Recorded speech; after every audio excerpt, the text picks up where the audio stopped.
Okay, today I'm going to put everything together.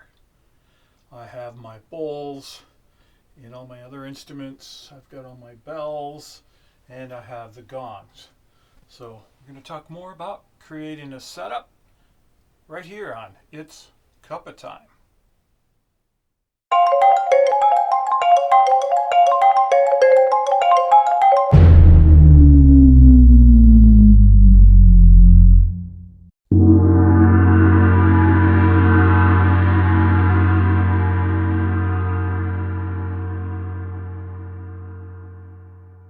Alright, welcome back. I'm Michael Bettine, and we're going to talk more about sound today. This is sort of part 2 of putting your setup together, and it's also a continuation of the Paiste Bronze Gong videos. First, I have a question that came in from Sherry over in England, and she asked, do you write a script or do you just make it up as you go? And it's a little of both. Some of the videos I do write a sort of a script up. Actually, it's more notes. Some of them I've actually made cue cards that I can read off of and things like that. But most of them, like this, I just come up and start talking and start playing and just doing it right out of my head in real time. So thanks for the question. Now let's get on to everything. I've got my table here, and if you've seen the previous video quite a while back, I had a video about building a table, a percussion table. So this is my sturdy old percussion table I put together with an X keyboard stand underneath. And I always cover it in this silk Japanese sort of tablecloth. There's a story behind that, in that that comes from my father, my late father.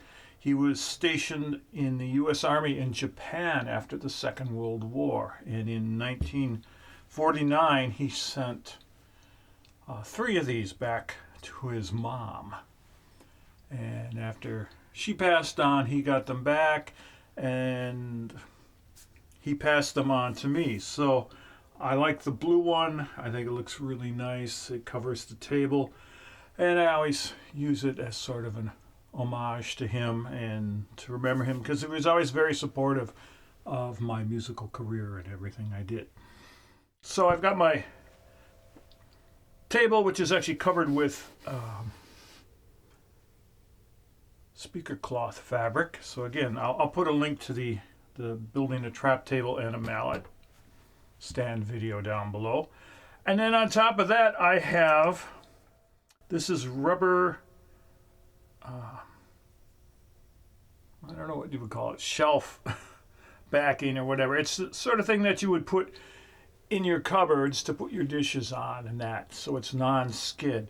I like it because the bowls kind of stick to it. They don't skid around.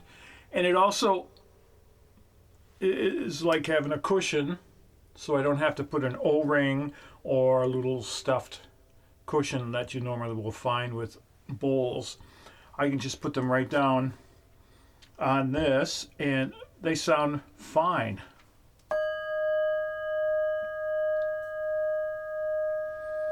And you can buy it in a roll. I got one that was like 8 feet long, so I have 2 pieces that are 4 feet, one for each of my tables, one for the table that stays here in the studio, one that goes with me on the road. It's so simple. I just roll it up and put it in a case when I'm done, take it out, put it on top, and start again. I recommend it, to anybody who's looking for something to set their bowls on, whether on a table or the floor or something. And, again, not have to have 12 or 15 cushions or something. You can put it on the little rubberized mat, and it works great.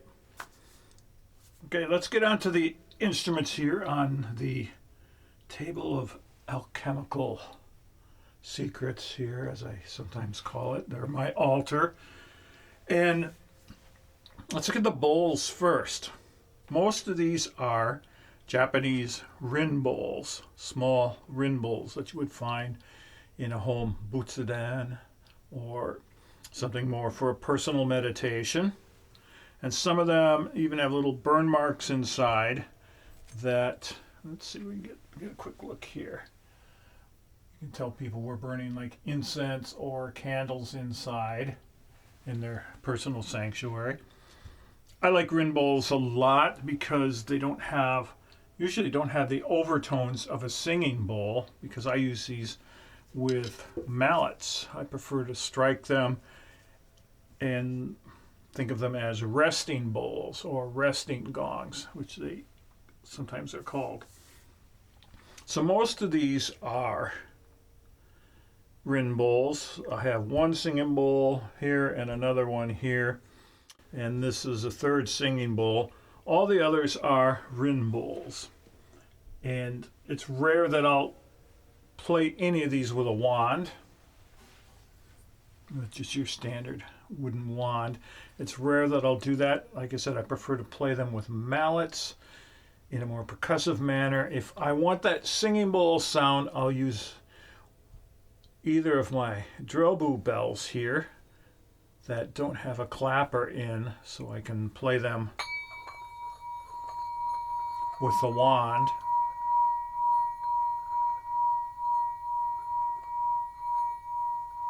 And I prefer that much to playing the singing bowl.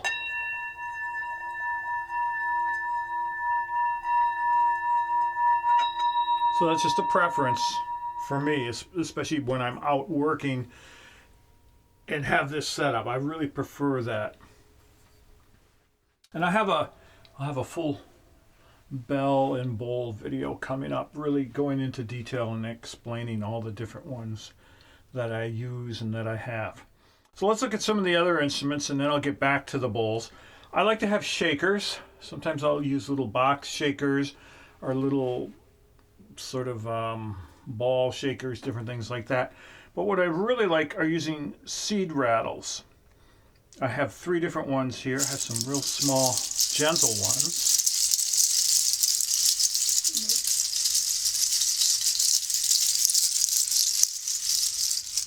I like it because it's a gentle sort of sound. It's kind of a nature sound.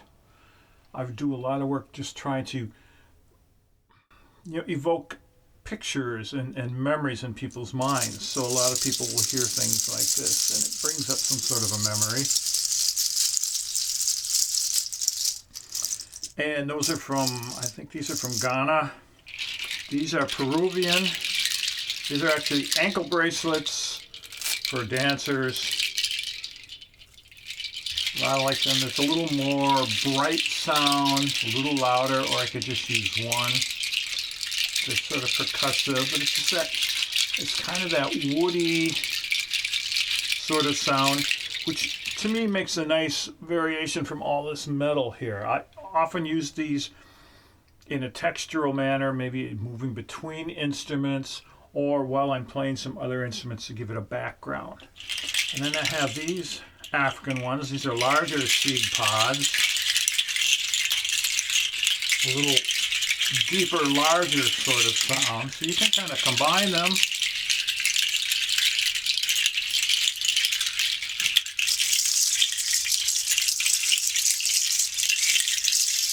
And such. So I like those because they add a completely different texture than the metals. And sometimes I'll use actual shakers, just depending on my mood and what I'm into. Next I have a Banpo Shang that I've had for quite a while. I got from this woman who had it for a very long time. She was a traveler. And if I use this at all, I use it at the end, sort of a real finality, sort of a clearing everything out at the very end. Then here I have my kalimba. I've had this particular kalimba for about 36, 37 years. Again, it's a whole different sort of sound than everything else. And it's a very soft and gentle sort of sound. So I use it as a transition between things and just to change the mood up. When I was first doing this sort of thing, really delving into it 20 years ago, I was using just the big gongs. And I would just play the gongs and play them and play them. And being a percussionist, I've got all this stuff. So I got kind of tired of just playing the gongs. And I'm down in my studio here and I'm looking to go, hey, maybe I'll bring this with me. Maybe I'll bring that. And it just kept building up over time. So I started out with just using a wall of gongs, actually. But like I said, I got kind of like bored. It's like, okay, I got the gong thing going, but it all has that same sort of sound. So I wanted to bring in something different. So I started adding one or two Burma bells, adding a couple of bowls. One day I used to keep this by my desk, and I was thinking, hey, why not bring the kalimba? So I brought it with me, and I loved it. Everybody else loved it, so it's stayed with my setup. This is a treble Hugh Tracy kalimba. I also have a nice alto one if I want to change out to a deeper tone. But yeah, different instruments just to branch out from the gong, so it's just not this big heavy sort of thing for an hour or so. Another thing I like to bring, I have a couple different ocean drums or wave drums. I love to bring these and use them. I love the really big ones, but I usually bring the smaller one. I think this is like about a 12-inch diameter. I like the smaller ones because I can play them in one hand. It's kind of hard to hold an 18 or 20-inch drum in one hand and try to roll stuff around and play all of this at the same time. So I like it because I can hold it in one hand. Fortunately, I have rather large hands, but I can do that, and I can also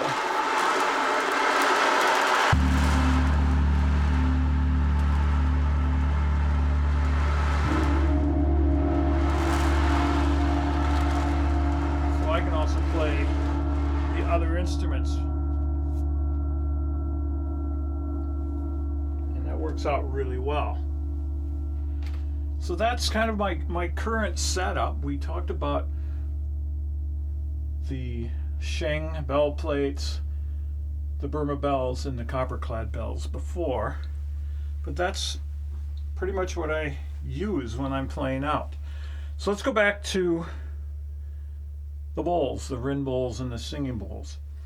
And like I said, how I put all of these together, all these sets of bells and that together by ear over time, the same thing with the bowls. I have them in sort of a scale, a rough scale, but I bought these over probably a period of 5 or 6 years. I'd find different bowls and I'd find one and I go, oh, that should fit in with my set. So I got it and it added another note. On the bottom of them, I put numbers. I have a little label maker, so I labeled them all because I used to have to kind of like set them down and play them and go, oh, this is wrong, move this over.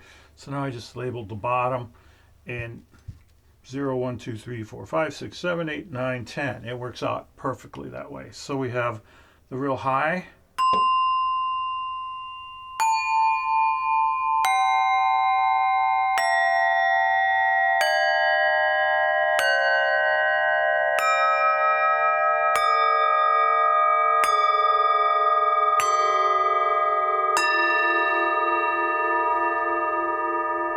so it's a melodic line, it's a scale.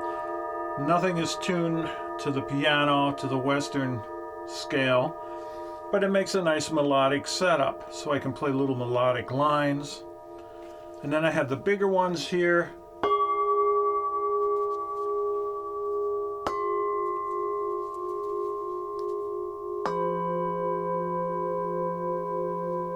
Different sounds out of those, little deeper sounds.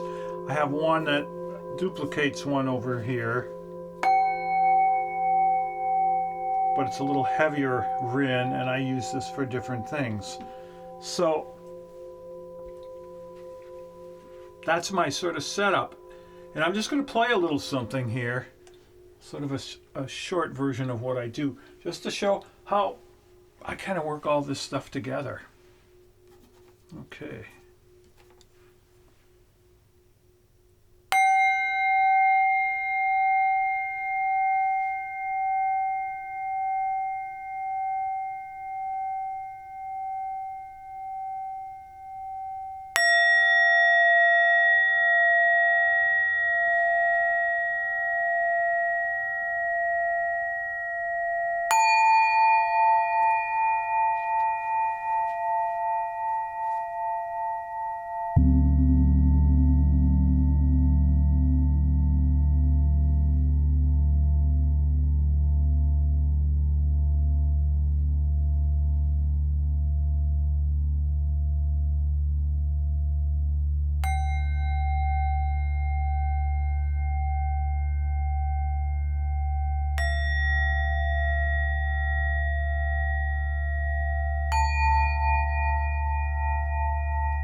So there you go.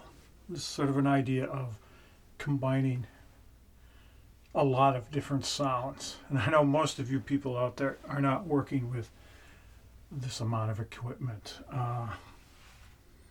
Again, I just have it. I've collected it over 40 plus years. I'm a percussionist by trade, so I have a lot of percussion instruments and I collect more and more all the time because sound is what I do for a living. So whether you've got one or two gongs and one or two bowls and a rattle, or you've got this whole big setup like this, just remember, it all comes down to here. Listening, using your ears, listening to the sounds, listening to how you can combine them, listening to how different mallets will bring out different sounds, different overtones, and things like that. And just using your ears, because the music is in here. It's all here. There's no music here. It's all right here, and it's what I put into it. We could have somebody else come and do the same thing, play my setup, and it could be a very, very different experience. And they will probably bring out different sounds. They'll have different rhythms and things like that. So each of us brings what we can to the table. So that's it for this episode of It's Cup of Time. We will see you next week. Ciao.